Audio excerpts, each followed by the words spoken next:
Iran America के बीच वार पलटवार फिर शुरू हो गया। ईरान ने ओमान के तट के पास एक और जहाज पर हमला कर दिया है। अमेरिका ने ईरान के मिसाइल और रेडार सिस्टम उड़ा दिए हैं।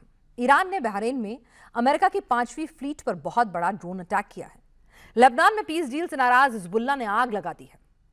बेरूत में हजारों हिजबुल्लाह समर्थक शहर में घूम रहे हैं। दूसरे फ्रंट पर यूक्रेन ने रूस की बड़ी डिफेंस फैक्ट्री पर मिसाइल अटैक करके भयंकर तबाही मचाई है। युद्ध की ज्वाला अगर फिलहाल देखें तो भड़कती ही जा रही है। इसी पर फुल डिटेल रिपोर्ट आप देखिए।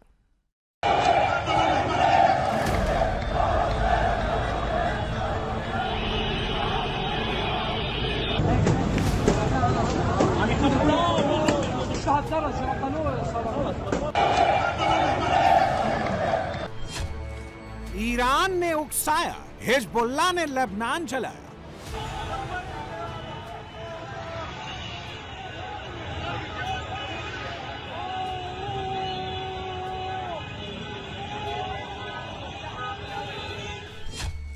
ट्रंप ने इजरायल से डील कराई, हिजबुल्लाह ने आग लगाई।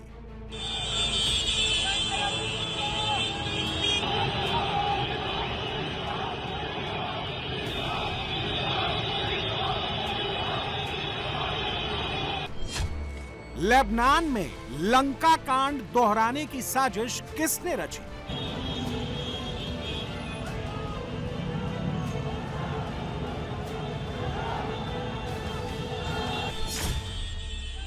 लेबनान की राजधानी बेरूत जल रही है।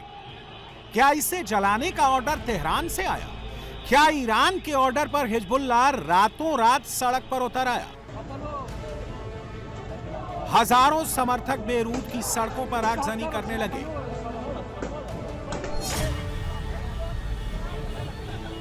बाइकों पर सवार आतंकी संगठन हिजबुल्लाह के हजारों समर्थकों ने पीले झंडे लहराते हुए बेरूत पर धावा बोल दिया।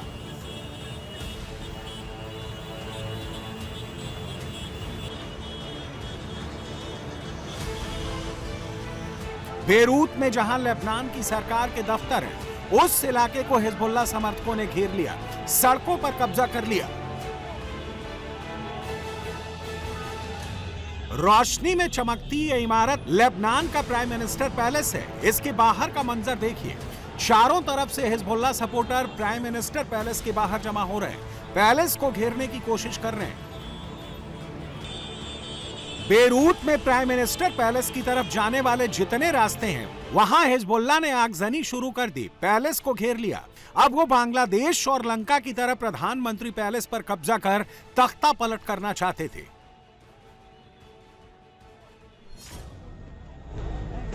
वक्त रहते लेबनान की फोर्स मैदान में आ गई।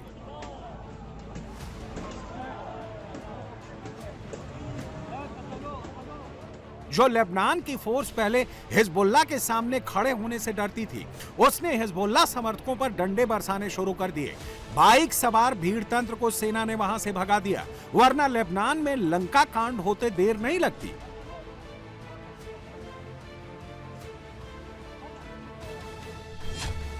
जो हिजबुल्लाह 24 घंटे पहले सीज फायर मांग रहा था, वो अचानक सड़कों पर आकर उपद्रव क्यों करने लगा? हिजबुल्लाह उस डील से नाराज है जो वॉशिंगटन में इजरायल और लेबनान के बीच हुई है।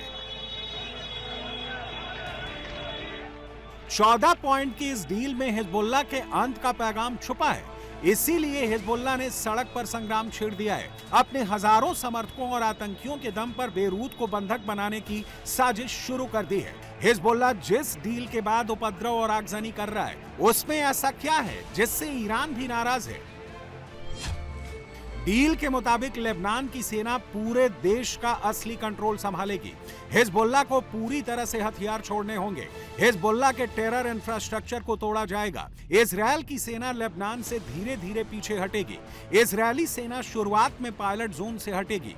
वहां की सुरक्षा लेबनानी सेना संभालेगी। पूरे प्रोसेस को मॉनिटर करने के लिए एक त्रिपक्षीय सैन्य कोऑर्डिनेशन ग्रुप भी बनेगा। अंतर्राष्ट्रीय मदद से साउथ लेबनान में रिकंस्ट्रक्शन शुरू होगा। लोग अपने घरों को सुरक्षित लौट सकेंगे। बेरूत में हिजबुल्लाह के समर्थक सड़क पर अपनी ताकत दिखाकर समझौते को पलटना चाहते हैं।